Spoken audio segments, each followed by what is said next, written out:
Hello, gorgeous ladies of the Break the Cycle Facebook group.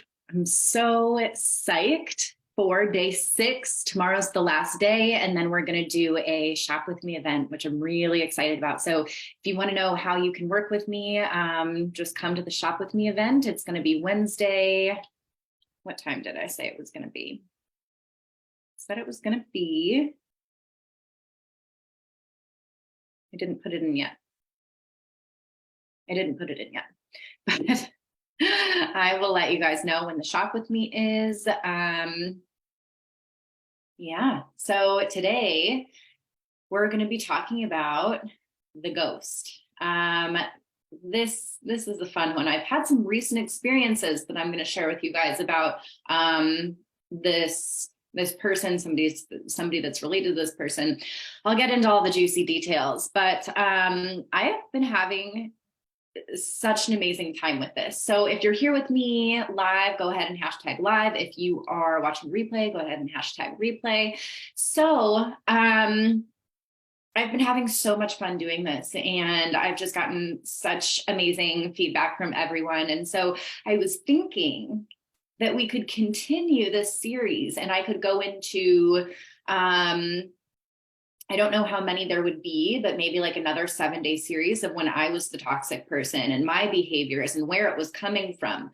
Ooh, that sounds like it could be good. So my toxic behaviors and what was driving those toxic behaviors in each relationship.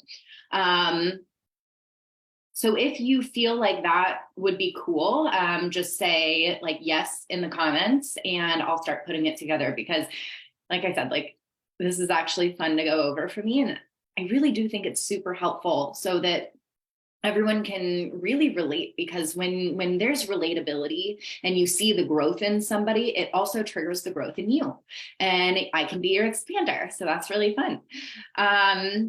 So just let me know, say yes in the comments if you want me to do another, let's say 7-day series of the relationships where I was the toxic person, the lessons that I learned from that, as well as what was driving that behavior. Okay. Let's get into the ghost. So this person that I was dating, I met him in one of the times where me and Mr. Unavailable were on like a break, right? And so I was seeing him, Mr. Unavailable, for quite some time. And then in that time, I met this guy. And this is the ghost. So I met this guy on Match. Like I said, like I've never really online dated a lot until now. And I just am having such a fun time online dating. I did have my first like uncomfortable experience the other day. I'll just tell you guys this really quick so that you can see the mindset behind it, because I think it's important. So I went out on a date with this guy, and right when we met, I just knew he was way too feminine for me. And so we had a great time. Like I laughed a ton. We bonded over self-development, you know how that goes. And then he tried to kiss me at the end of the date, and I was like, oh, no, thank you. And, that's always kind of awkward. I didn't want to kiss him, so I said no. And then he texted me and was like, I had a really great time with you. I want to go out with you again. And so I simply just said, like, I had a really great time as well, but I feel like we would be really great friends instead of romantic. And then I don't always text people back, but he was like, I really want you in my circle and all this stuff. And I just never said anything. And then he found me on Instagram and texted me, and he was just like, your philosophy is bullshit. You don't know what you're talking about. And like all this stuff. And I was like, oh my gosh, this guy is going to like, post all over my Instagram and like be one of those people. And so I told him that I was uncomfortable with him following me on Instagram and with the messages that he was sending me. And to be honest, like normally I would just block or not respond, but also with like some of the stuff that I had just gone through with like, people commenting shitty things on my stuff, and then like harassing me more when I blocked them. I didn't want to fuel the fire, but if I fuel the fire, then fuck it, because that person just didn't need a response from me. However, I said that, and then he was like, I'm sensing you're so insecure. And I was just like, okay, like, I guess I'm insecure then. In reality, he was very insecure that I would not go out on a second date with him. Anyway, so that has been like the worst that I've experienced in online dating, in actual dates. Clearly, we see that I have struggled with relationships in my past. And so this guy, Mr. Ghost, met him online dating. I didn't online date very much. Also, what I want to mention is I could have made that interaction mean something about me. I could have been like, oh my gosh, I must be so in my masculine because I attracted this feminine man. I didn't make this situation mean anything about me. I really could not care less about it. I'm looking at it as an opportunity to grow. And what that experience taught me was like, I really don't care to date somebody that does self-development. Like it is not a requirement. It's not a prerequisite for me, because a lot of the people, and I'm not generalizing here, but a lot of the people that I have met in the self-development industry, they tend to think that they're better than other people. So you have to, it's that, like I said, it's not everybody, but I have seen that a lot. And so I have had other amazing dates that I've been pursuing, and they're not in self-development, and it's amazing. So it's not a prerequisite for me. And that was like an experience that showed me that further. Okay, back to the story. Met him on Match. We meet each other, or we talk a little bit on Match, and then he asked me out on a date, and we go to this like cool restaurant where they do bocce ball. So this guy was a catalyst for a lot of things as well. And so I met him. He did not drink. This was in like my prime drinking days. I drank a lot, partied a lot, and he was in AA. Very successful man, came from a lot of money as well, worked at, his parents' company and all this stuff. Again, I always date guys that are older than I am. I feel like it just makes sense for me because I was such a young mom, and I'm very emotionally mature in general, but also for my age. And so I tend to gravitate towards older women and older men. I think he's 10 years older than I am. I think. So we go out on this date, and he doesn't drink. He tells me that he's in AA, and, we're talking about addictions and stuff like that. And I found him very intriguing, very sexy, very charismatic, how they all are. And I really enjoyed this connection with this guy. But also at that time, I was not emotionally intelligent, and neither was this guy. So it was like perfect mirror, because emotional intelligence is like being in contact, in connection with your emotions, navigating your emotions, being able to not let your triggers, your feelings run you, right? Like emotional mastery is a lot of what I teach. Emotional intelligence is a lot of what I teach, and I'm really good at it. And so at this point in time, none. Like I was so emotionally unavailable, that of course I would attract this guy. You know what I mean? Like I was so emotionally unavailable. I was scared of my feelings. I, would avoid my feelings. I didn't know how to process my feelings. I didn't know how to talk about my feelings. I did not know my wants or my needs or how to communicate. None of it. And so this guy, for the most part, he treated me nicely. He would always bring me cards to my house. Like every time we hung out, he would always take me to go on these really fun dates. That's what I really loved, and what taught me how to raise my standards again. not only with Mr. Unavailable, but now with the ghost guy, he always took me to do really fun things. He brought me cards every time we hung out and would write, really nice messages in them. We hung out for New Year's Eve and like we did things together. He took me on a couple of vacations. He was very romantic.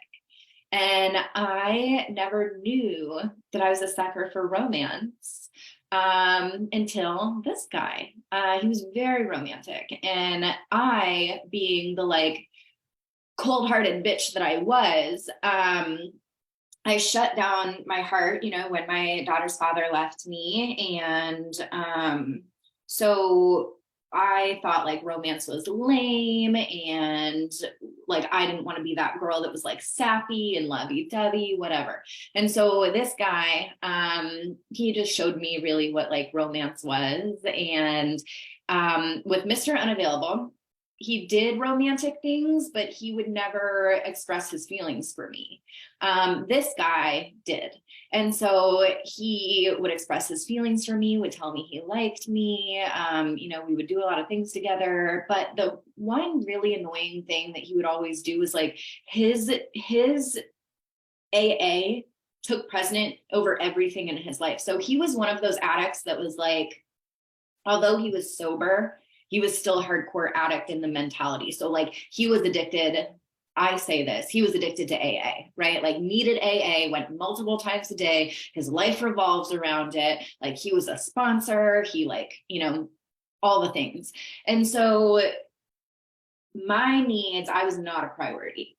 Sometimes I felt like one, and I didn't even know anything about being a priority at the time. You know what I mean? But he was so overly routined that like we couldn't just hang out.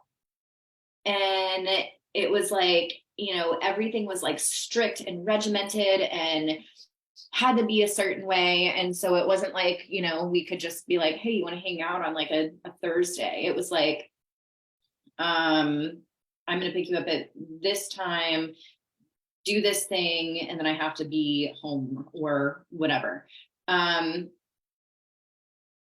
We could never just like lay in bed and chill together because he always had to get up at like 5 a.m. and go to AA and then go to work and stuff like that.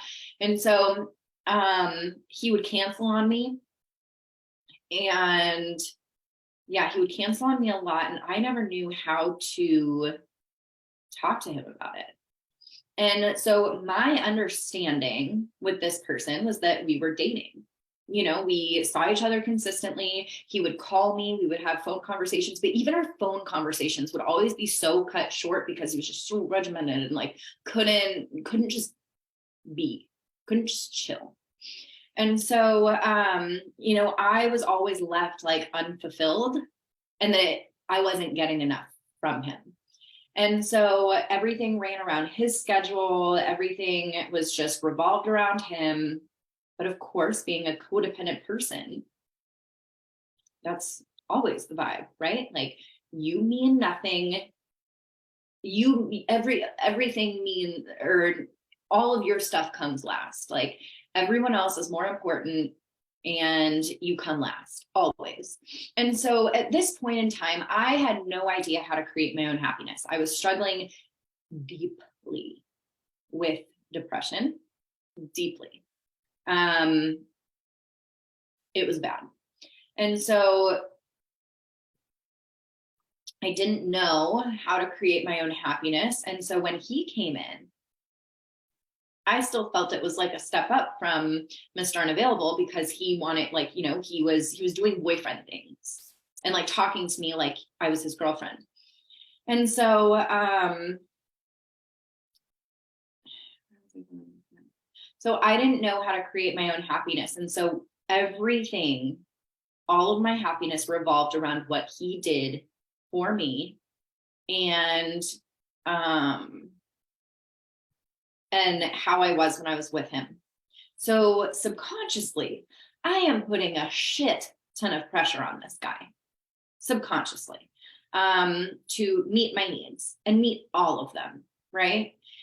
And also, I was such a victim in that relationship because I just like offloaded all of my trauma onto him, like all the time. Like I was an oversharer. And so I would tell him about like all these horrible things that happened to me and all of this stuff. And I remember one time he even told me, he was like, "You're a martyr." And I was like, "What? Me? No." And I was. Like there was always a problem. And then I remember one time my daughter was really struggling with her father's death. And I was taking her to therapy, and my daughter, I mean, this was honestly the worst time in my life. My daughter was doing so terribly. And like at this time as well, her paternal grandparents have gotten in the mix, and they've started being involved with her life after her dad passed away. And they were doing a lot of really inappropriate things that amplified her trauma. They like totally romanticized her dad and made her really feel like she was missing out. They were like having her wear his clothes and like text his phone, and just a lot of really inappropriate stuff for a young child at the time. And so I was taking her to therapy, and they were stressing me out so bad. I felt like I had to meet all of her paternal grandparents' needs. Like they would call me multiple times per day. They basically ran my life. And so I remember one time he called me when I was in the parking lot waiting for my daughter to come out of therapy, and I just started bawling my eyes out. And he was like, "Morgan, like, who do you have to talk to about this?" And I was like, "You." And even that, like me, I didn't have anyone else, and I didn't think it was anybody. Like I thought a man should meet all of my needs. And so I expected that he needed to be there for me, and that's just how it was. And so again, subconsciously putting a ton of pressure on this guy. I mean, he's very avoidant anyway, but that, I wanted a man to save me. That's always been my thing. Is I've always wanted, in my past, I've always wanted a man to save me from my depression, save me from my family, save me from everything. And so it's like, if this person can save me, it'll make up for all the stuff that I've experienced in my past. It'll make up for all of the pain, all of the trauma. And this is my savior. And so that was a lot of my mindset. Unknowingly, it was my mindset. And so clearly that was such a disservice to me and to him as well. And so I think we were together for about 6 months, but we never had the commitment talk. And I never met his friends. Again, like you see this pattern of I'm a secret. People are ashamed of me. Like that has been a belief of mine, and you see it manifest in my relationships. And so this guy that I had been seeing, he never brought me around his friends. He never brought me around his family, didn't meet anybody. And so, and I remember he like paid like $500 or something to a bouncy house person to get a bouncy house for my daughter's birthday party. He wouldn't come to the birthday party, and he's never met my friends, never anything, but he got my daughter a whole, like, somebody to come to the house and put up a bouncy house for the kids for her birthday party. And so, you would expect, don't ever assume in these situations that you're with somebody. Like they need to tell you, I would like to commit to you and for you to be my girlfriend. And so I was under the impression that I was his girlfriend. So one time I texted him and I said something about me being his girlfriend. Like I made a joke about me being his girlfriend. I was like, your girlfriend wants your attention or something, and with a winky face. It was like something along those lines, something stupid. And so I think he texts me back that day, ghosts me. Oh, we were supposed to hang out that night. And he cancels on me. And then he ghosted me. My rejection and abandonment wounds were ripped bad. And this was an opportunity. So these things come up. I always talk about the spiral of life. Wounds will continue to come up until you heal them. And so scenarios, same kind of situations will happen over and over and over again. So this situation came to the surface so I could heal my abandonment wounds. And instead, I did not process it. I did all the wrong things and it created a lot of pain. So I'm like texting this guy, like, I don't get the picture. You know what I mean? I'm like texting him and I'm like, are you okay? Like, he just ghosted me and I didn't think that, he would do something like that. You know what I mean? Like, I just would assume that like, if you are seeing somebody, like that, and you're doing all these things together and whatever, and then like, you would at least say like, hey, I don't want to see you anymore. He did not do that. Just straight up nothing. And so I was worried. I was like, did something happen to him? Is everything okay? And messaged him a bunch of times, never got a response, not ever. So I saw that he was still on Match, and like Match tells you, or at least it used to, I don't know anymore, but if somebody's online. So I see him that he's online on Match. And so I am just heartbroken. Like, we never said I love you or anything like that. Again, like, he never claimed me as his girlfriend. But I mean, I remember calling my best friend and I was distraught. I was distraught that he did something like this. And so then I call him from like a different number and he answers. And I was like, hey, like, what the fuck happened?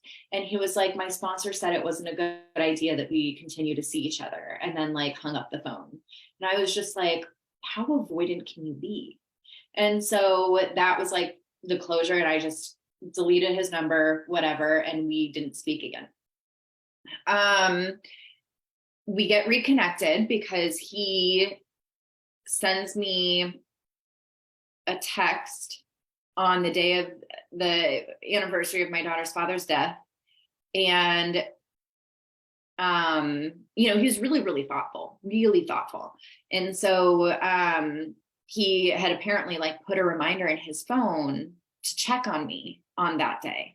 And so he was like, hey, I had a reminder in my phone to check on you. Are you okay? I didn't have his number. And so I'm like, who the hell could this be? And so I asked, I like, it clicked in my head. I was like, I just put like his like first letter to his first name with a question mark because I just didn't know. And he said, yeah. And so we got reconnected. We decided to hang out and we kind of got back into it. And of course, I did not bring up what happened. I should have, like, when you think about it, somebody that does that to you does not deserve any of your time. Somebody who ghosts you, like, you do not deserve that. Don't go back to them. People always ask me, they're like, after this guy did this, or he ghosted me and now he's reaching back out again. Do not. You do not want somebody that has clearly shown you a level of disrespect. And so we started hanging out again. We started seeing each other again. And it didn't last long from what I can remember. But ultimately, I remember him telling me he didn't want to meet my daughter because he didn't want me to ever guilt trip him into being with me, just saying really like weird shit. And so I was like, well, I don't want to do this anymore. And so we ended up stopping seeing each other. But the first time, this is where I was going with this. Okay. So the first time that he ghosted me,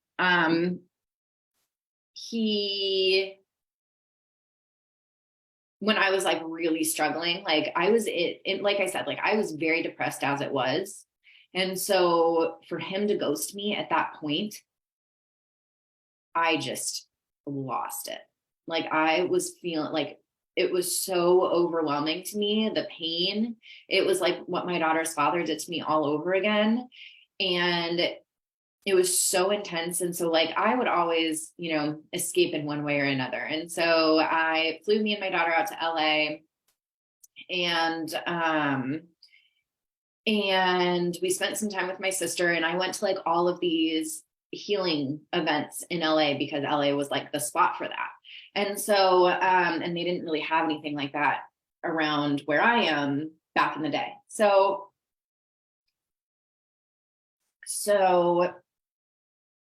I'm there, I'm doing Reiki, I'm doing yoga nidra, I'm doing all these healing things. And they also diagnosed me with bipolar disorder at this point. I do not have bipolar disorder. But things were that bad where, I was diagnosed as that. I don't have it. And so that kind of just shows you how intense things were. After that experience, what I learned was I relied on this person for all of my happiness. I was not filling up my own cup in any way whatsoever. I was not creating my own happiness. I wasn't doing things for myself. I, was just so focused on what I could get from this person because it filled me up really quickly. We had, great sexual chemistry. So I was getting that need met. My adventure and excitement need was met. As much as I knew myself at that point, that's what was getting met. I didn't know what it was like to ever have my emotional needs met. And so, but he, like I said, he was very thoughtful. He would, write me nice cards. He would take me on really amazing dates and vacations and whatever. And, we'd have a great time. But the emotional side just was not there because I was so avoidant with my own emotions that I avoided feeling them. I avoided having them. Talking about them, none of it. And so, of course, I was an energetic match for somebody who was the same, was very avoidant and couldn't, have healthy communication. And so that was like a really big realization for me, a really big breakthrough was that I had to create my own happiness. Like once he left me, all of the esteem and all of the confidence that I had when I was with him vanished because everything was based on him. All of the happiness, all of the fun, it was all revolved around him. And again, that's a lot of pressure to put on somebody. And so I had to learn how to create that for myself. And that was a very big moment in my life when I realized that it was actually my responsibility to do that. What it also taught me was I actually have to speak up for what I want. My life does not revolve around somebody else's schedule. And it was really painful, but ultimately it was like, that was a big wake up call for me to meet my own needs and learn what those were because I didn't know what they were. So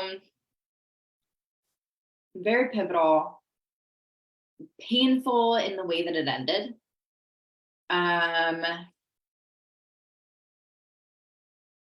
So get this. I made a post maybe 8 months ago or something like that about how I was looking for a spiritual kind of coach. And I had gone to this Reiki event around me, and the girl who hosted it was kind of what I was looking for. And so I contact her on Instagram and I'm like, hey, can we set up a time to chat? I want to see if this could work for me. So we get on the phone, we're doing Zoom, and we're talking. She starts talking about her boyfriend. She says his name. She also says that he's in AA. And she was like, I manifested this guy, all this stuff. He's amazing. And I'm like, how many blank names are there in this area that like to do what they're doing? And it's NAA. So I started getting really uncomfortable. And I'm like, I couldn't get it out of my mind. I was like, she's dating my ex-boyfriend. I'm pretty sure she's dating my ex-boyfriend. She's dating my ex-boyfriend. So she, you know, like at the end of the call, she's like trying to get me to sign up with her. I didn't like her vibe at all. Besides the point. I look at her Instagram and he would never do pictures ever. And so I look at her Instagram. He's still that way because there were no pictures of him on there, but there's a video of her and him walking and it was just their feet. And he had these fucking ugly sandals that he always wore. He was wearing those sandals in that video. And I was like, oh my God, okay. And so she's like, you know, messaging me and she's like, so do you want to work together? Blah, blah, blah, blah.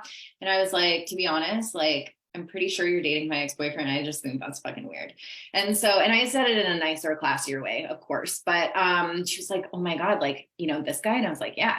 And so then she starts asking me all of these questions, like grilling me about when we were together and all of this stuff. Turns out he was totally with her while he was with me.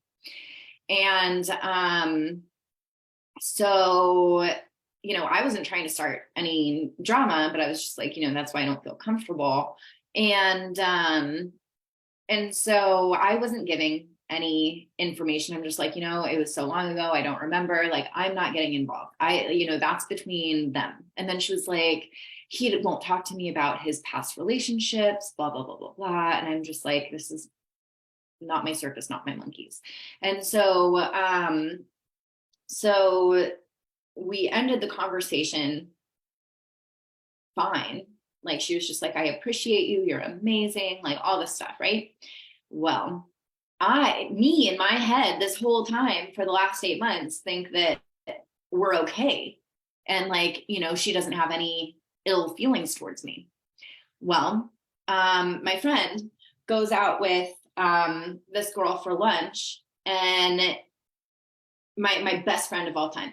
So she tells me, she's like, yeah, I met this girl. Like, are you in a court case, Morgan? Like, my best friend is asking me this. And this was like, I think a month ago. And I was like, no, like, you would know out of all people if I was in a court case. And she was like, that's weird. I went to lunch with this girl and she said my first and last name. She like knows where I'm from. And she was like, yeah, do you know Morgan Brady? Brady's my last name. She's like, do you know Morgan Brady? And my best friend was like, yeah, that's my best friend. And she was like, oh, I'm in court with her because of privacy issues. She hired somebody to spy on me. And so now we're in court. And so I'm like racking my brain. I'm like, what? Like, it's fucking crazy. That's insane.